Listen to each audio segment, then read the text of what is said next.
ভাবে ধনী হতে চাইলে সকাল বিকাল একটি দোয়া 7 বার পড়ুন। এটা নবীজি সাল্লাল্লাহু আলাইহি ওয়াসাল্লাম নিজে শিক্ষা দিয়েছেন। আবু দাউদ শরীফের 1555 নম্বর হাদিস। আবু সাঈদ খুদরি রাদিয়াল্লাহু তাআলা থেকে চমৎকার হাদিসটা এসেছে, যাদের হালাল ভাবে ধনী হওয়ার ইচ্ছা আছে এবং সম্পদশালী হতে চান, ঋণ থেকে মুক্তি পেতে চান, তারা এই আমলটা অবশ্যই করবেন। নবীজি সাল্লাল্লাহু আলাইহি ওয়াসাল্লাম একবার তিনি যাচ্ছিলেন, আবু সাঈদ খুদরি রাদিয়াল্লাহু তাআলা তিনি বলছেন, এটা আবু দাউদ শরীফের 1555 নম্বর হাদিস। আবু সাঈদ খুদরি রাদিয়াল্লাহু তাআলা বলেন, নবীজি সাল্লাল্লাহু আলাইহি ওয়াসাল্লাম যখন মসজিদে নববীর পাশ দিয়ে হেঁটে যাচ্ছিলেন, এমন সময় দেখেন আবু উমামা রাদিয়াল্লাহু তাআলা তিনি মসজিদে বসে আছেন। নবীজি সাল্লাল্লাহু আলাইহি ওয়াসাল্লাম ডাক দিয়ে বলেন, ইয়া আবা উমামা, ও আবু উমামা, তুমি এমন সময় মসজিদে কেন যে সময় নামাজের রক্ত হয় নাই? আবু উমামা রাদিয়াল্লাহু তাআলা ডাক দিয়ে বলেন, ওগো নবীজি, দুশ্চিন্তা, ঋণের বোঝা আমাকে মসজিদে নিয়ে আসছে। সাহাবায়ে কেরাম দুশ্চিন্তায় পড়ে গেলে, টেনশনে পড়ে গেলে তারা মসজিদে চলে যেতেন এবং তারা ওযু করে নামাজ পড়ে আল্লাহর কাছে চাইতেন। সাহাবায়ে কেরাম সব সময় আমাদেরকে যে মেসেজগুলো দিয়েছেন যে কোনো বিপদে পড়ে গেলে আল্লাহর কাছে সাহায্য চাইতে হবে। আল্লাহ তাআলা নিজে বলে দিয়েছেন 2 নম্বর পারা 2 নম্বর পৃষ্ঠার 10-11 নম্বর লাইনগুলোতে, সূরা বাকারার 152 নম্বর আয়াতে আল্লাহ তাআলা জানিয়ে দিয়েছেন, ইয়া আইয়ুহাল্লাযীনা আমানু ইসতাঈনু বিস-সাবরি ওয়াস-সালাহ। সূরা বাকারার 153 নম্বর আয়াত, হে ঈমানদারগণ, তোমরা ধৈর্য এবং সালাতের মাধ্যমে আল্লাহর কাছে সাহায্য চাও। সাহাবায়ে কেরাম বিপদে পড়লে আল্লাহর কাছে সাহায্য চাইতেন।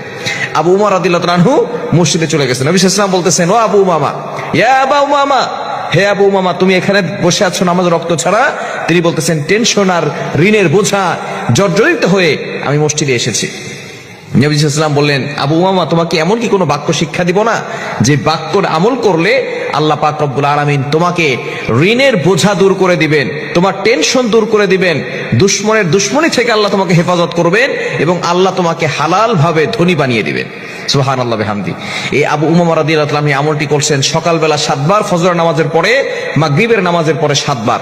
এই দোয়া পড়ার পরে কিছুদিন পরে আবু উমামা রাদিয়াল্লাহু তাআলা নবীজির কাছে এসেছেন হাদিয়া নিয়ে, ইয়া রাসূলুল্লাহ, আপনি যে দোয়া আমাকে শিক্ষা দিয়েছেন, এই দোয়ার আমল আমি পরিপূর্ণভাবে করেছি, 5 ওয়াক্ত নামাজ পড়েছি, আল্লাহর কাছে দোয়া করেছি, আর এই দোয়াটা বেশি বেশি পড়েছি, ফজরের পরে 7 বার আর মাগরিবের পরে 7 বার পড়েছি।